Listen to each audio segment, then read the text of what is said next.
Well, I was just going to say congratulations, and how are you feeling? But maybe you can expand on waiting for this moment. Can you talk to us a little bit about that?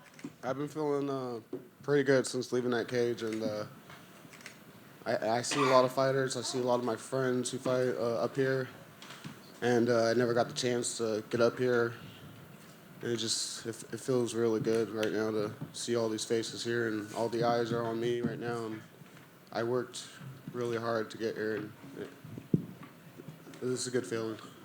Can you kind of describe to us a little bit about the time off and what you went through during that time to be able to get back here? Yeah, the time off I had was for a couple of reasons, but one of the reasons was my knee injury from one of the fights, my previous fights, and just mental health I had to go through. And, that took almost like a year and a half, 2 years, but thanks to the UFC PI for helping me with my knee injury, and the psychiatrist at the PI who helped me with my mental state, they plus my coaches, they got me to this point. How do you feel about your performance overall? Overall, I feel good. I made a few mistakes. That's why I have these crutches. But I'm pretty sure once I look back on the video, I'll be amazed at the performance I gave. Did the fight go the way that you kind of had expected, or were there surprises with your opponent?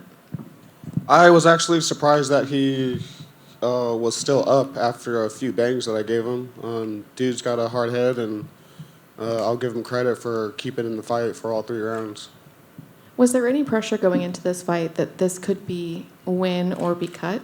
Yeah, that was that was basically the whole camp, was me sitting here stressing, trying to keep my balloon with me the whole camp, and make sure that I stay in the now and not think about, okay, what happens if I lose this fight? Am I out? Are people just going to forget about me and cut me loose? And I did what the psychiatrist said, Micah, at the PI, and I held on to my balloon, and I stayed in the now every single day out through camp, and it put me here. Can you explain what the balloon means? Yeah, so for weigh-ins, I had a red balloon. A lot of people thought it was like a it thing, but it wasn't. It wasn't an it thing.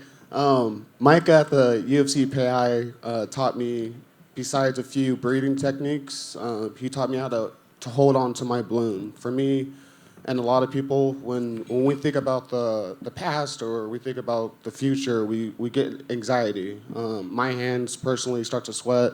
My heart beats super quickly, and then I'm just in my head about whichever one I'm thinking about, the past or the future. So, Micah taught me to exercise with holding on to my balloon, stay in the now.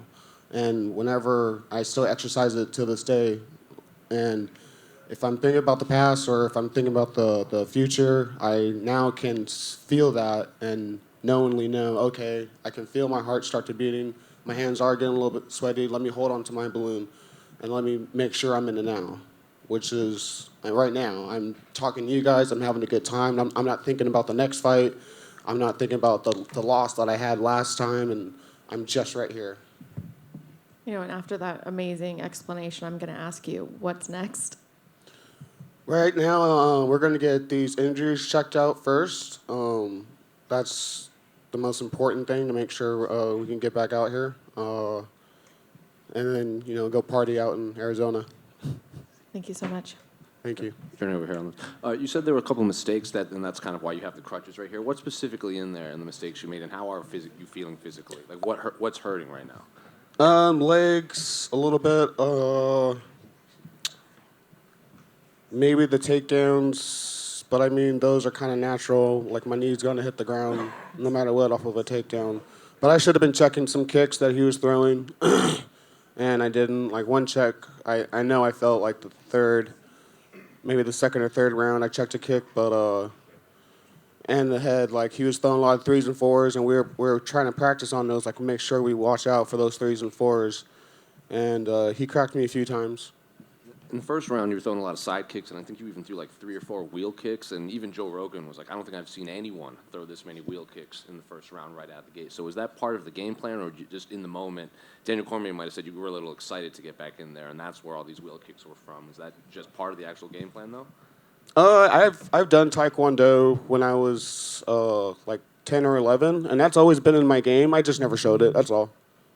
And you even dropped him with the left hook, I think it was in the second round. Was that just an adjustment you saw that you could capitalize on that after the first round, or was that also just part of the game plan? It was an adjustment, and my coaches have told me.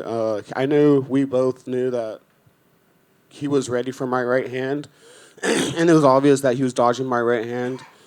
But me and my coaches know that my left hook is pretty hard, just as hard as my right hand. So we adjusted a few things in that second round, third round. And then you had said you were surprised at the amount of damage he took without going down. It seems like after the fight, when you went to like go hug him, he wasn't even kind of there. He kind of looked kind of glazed over. Did you say anything to him after, or did he look mentally there after the fight?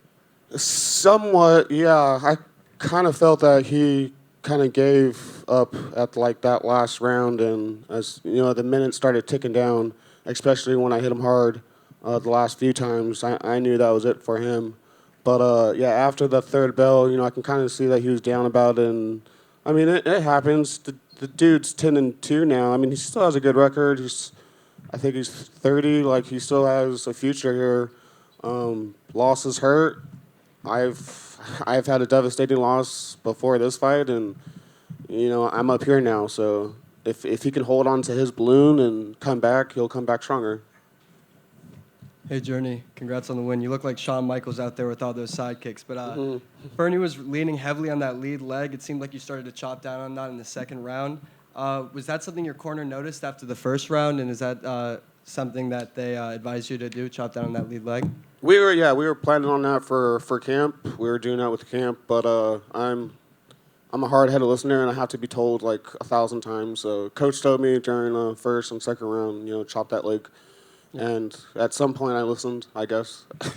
And he was also relying on his counter left hooks. Did you notice that during the fight, and what adjustments did you make in response to those counters? Yeah, we watched a lot of video to make sure that we were ready for that hook. And he hit me with it a few times and woke me up a little bit. But I kind of started to figure out the timing of it and started to see that hook fly. And I also see the rear hook or the overhand right. And you guys see I was ducking under that one as well, so we were prepared. Journey, hi. Coming off those 2 losses and the no contest, the one that got overturned, unfortunately, does this win just kind of put you on like a positive, like almost like a high, to maybe push you like ahead in your career? Yeah, definitely.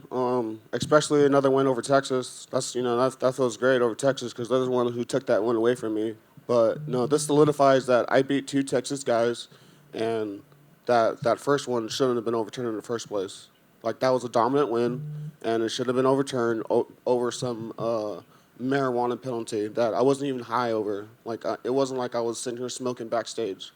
I stopped a few weeks after, just like I did every other fight, and because they have a lower threshold, I got popped for it, and that's not fair to any of us fighters at all. And what does the celebration look like tonight?